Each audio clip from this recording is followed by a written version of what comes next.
I think I just did it to raise awareness of something that I've come to realise just impacts so many people, has impacted me, has impacted my family, impacted friends and people around me, colleagues, and yeah, it's just such a big subject and there's so little known about it. I think that was more what it was about. I think having done the walk and finished, I'm probably a lot more aware and all comfortable to say that perhaps I had experienced poor mental health or worse mental health than I think I even realised at the time. And I think that is I don't think that I'm unique in that. I think a lot of people realise afterwards perhaps how poor things were.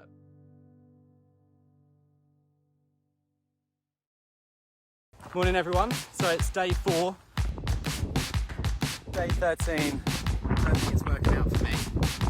Hiya, this is day 15. Hiya, it's Kenny here and this is day 18. Along this trip I've had a few people walk with me and share their experiences and stories about poor mental health, but I think really today was about the effect that Swanee Barrel and Pack Horse have had on me and my mental health from yesterday when I was at a pretty low point. You were about to quit till we got you out of bed. So that's what they like to knocking on say. his door, Kenny, get up, we've got to go. So I think for me, yeah, definitely the build up to the walk, I think it's fair to say that my mental health had deteriorated. I was feeling quite severe anxiety and depression. And I think that coupled then with my physical health not being so great was when I decided I needed to make a change. And I think started with sorting out the physical side. And then I think it was around about June 2020, I started receiving CBT or cognitive behavioural therapy. And that's when I really started trying to look at and understand the reasons why I was feeling so anxious. When on paper, I think, my life's quite good. Or someone would objectively look at it and think it's fine. But you never, that's the point, you never know what's going on with somebody, anyone. And I think until you really start speaking to people and having conversations, you never know what's going on with somebody inside their own mind. There's no way you can know that.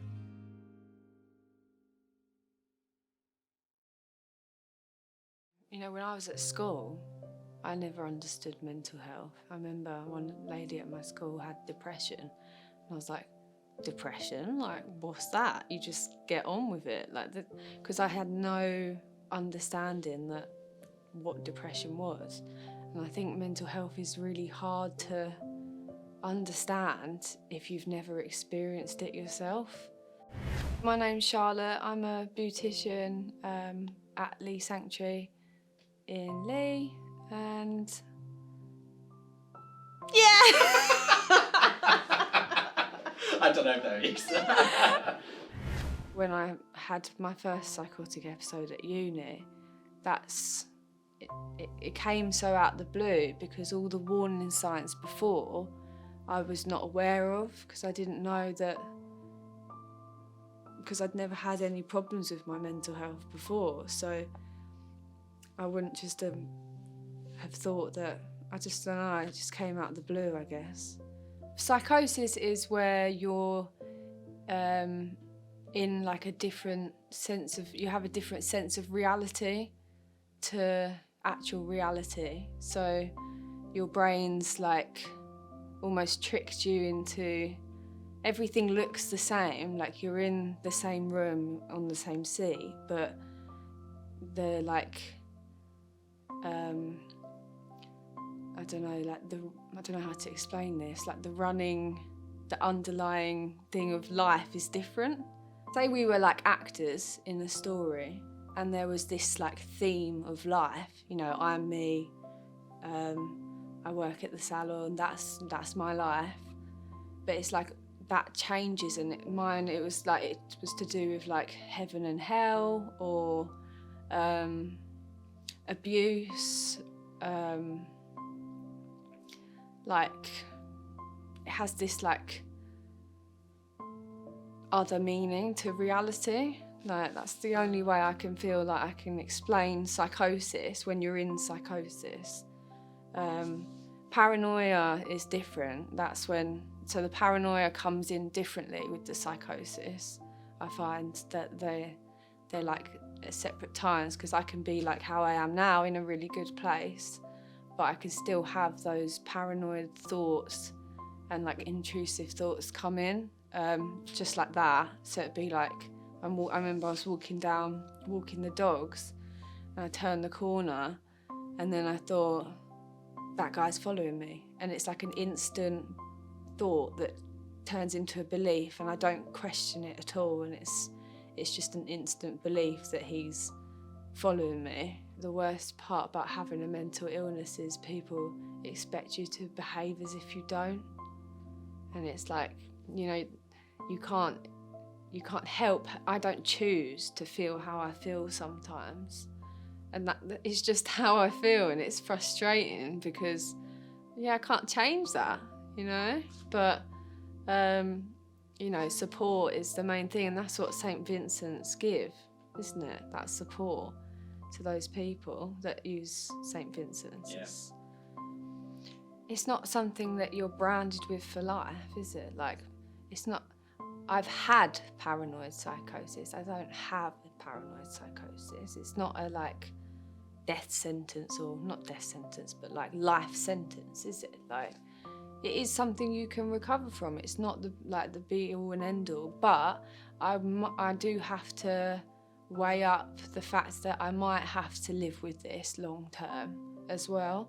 So, but it doesn't have to be long term. People do recover from and never have it again, and come off medication, and like day to day as well. You know, I'm fine like how I am now. I have the paranoia sometimes, but I'm working with my medication, so it's also something I can live with and manage, and like find the right tools to cope with that, like therapy and CBT and support from your family and friends, and yeah.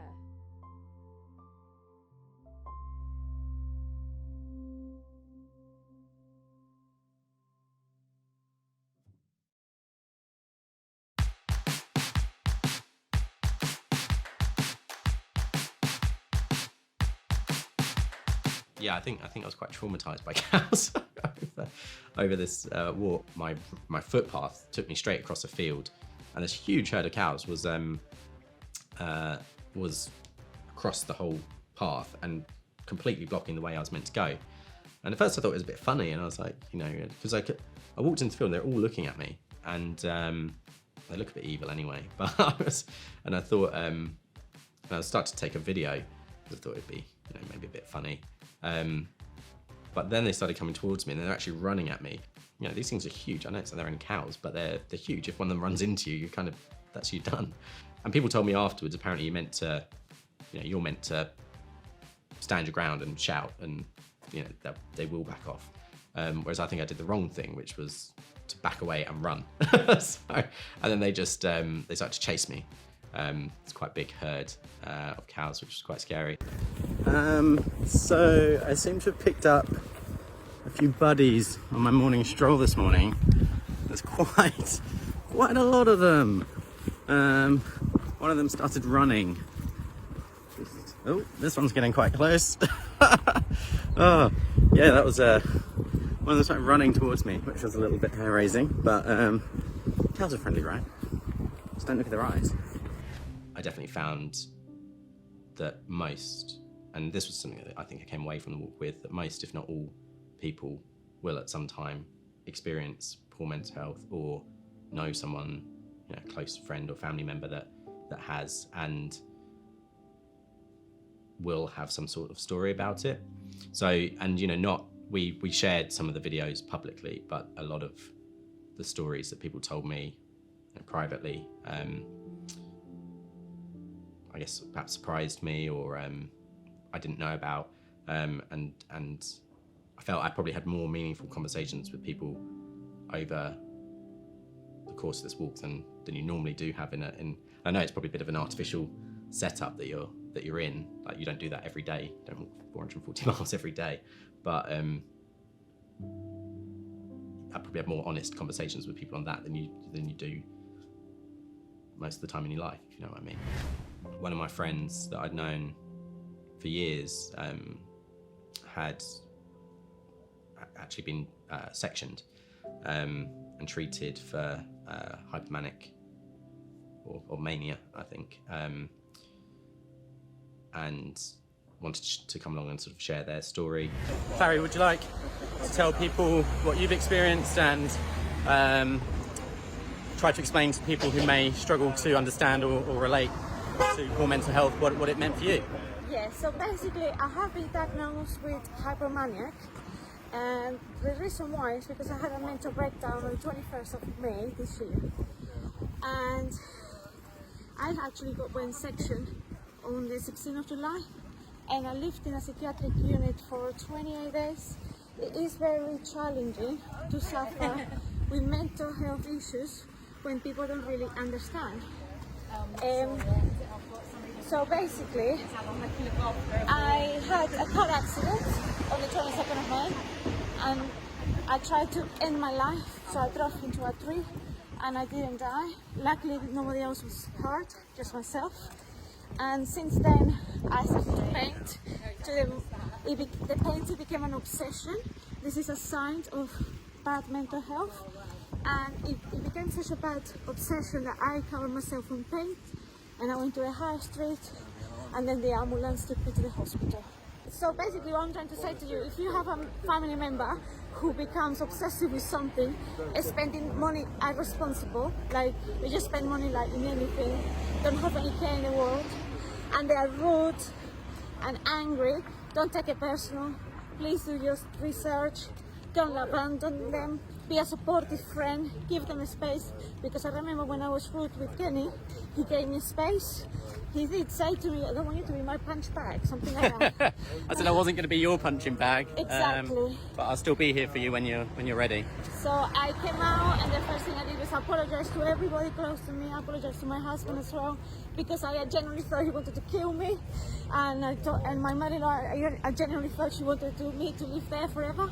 So it wasn't me, it was the illness talking to me, and I was just a vessel letting the illness take over. Yeah, I did the walk for for St Vincent's, and for the work that they do for people that come down to the centre who are experiencing poor mental health. I did it just to help raise awareness about mental health in particular, and it's such a big topic, and I think definitely I've come to realise that it's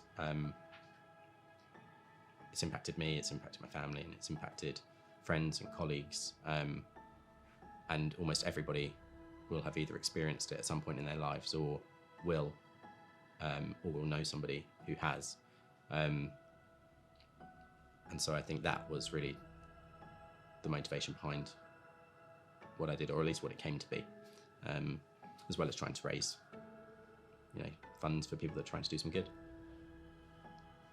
The original idea, so one of the things that I help out with at St Vincent's is their hot meals, and I go down on a Sunday evening and they provide a hot meal and company to people who are homeless, and the hot meals are cooked off site and brought in, and one of the original aims was to build a kitchen, so the meals could be cooked on site, and so that's something that St Vincent's are working on.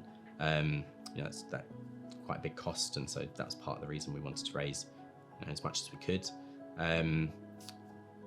But also they're running a mental health cafe, I think they call it. So some of the funds we're going towards helping run the mental health cafe, so people can come drop in and get support and from people who are trained and qualified, but also just it's the basics, it's the day-to-day. They've got so many people who come down who just need food and shelter, and so it's raising money to help those sorts of people with if it's just food for that week or whatever. My name's Daniel Corshi and I'm the Centre Manager here at St Vincent's Centre Southend. So the people that come to St Vincent's are people that are homeless on the street, but we also have lots of vulnerable people come to us for needs. You know, it may be they can't get to the hospital or general vulnerable needs that people have.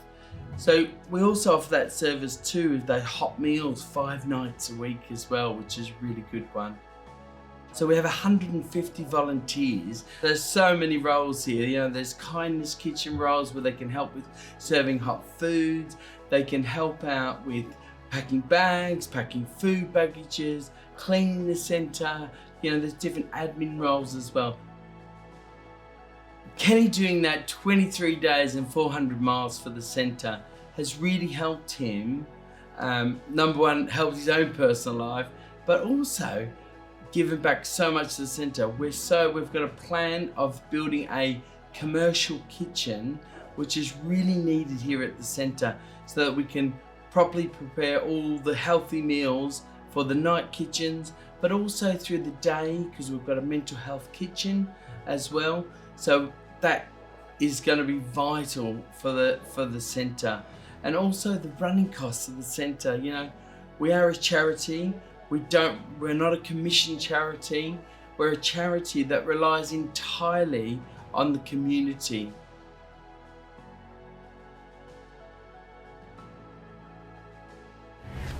There's a lot of generous people out there that you might not otherwise take the time to stop and see.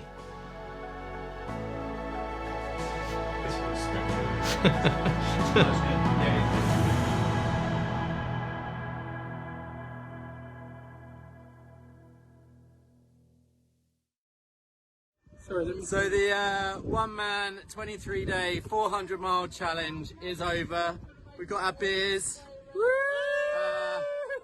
Had David and Amanda got me all the way to the finish line, and then Dan rustled up a support crowd from God knows where, who stood here for hours waiting for me to just do the most amazing finish. So thanks to everyone for following it, and we did it. Thanks, Joe.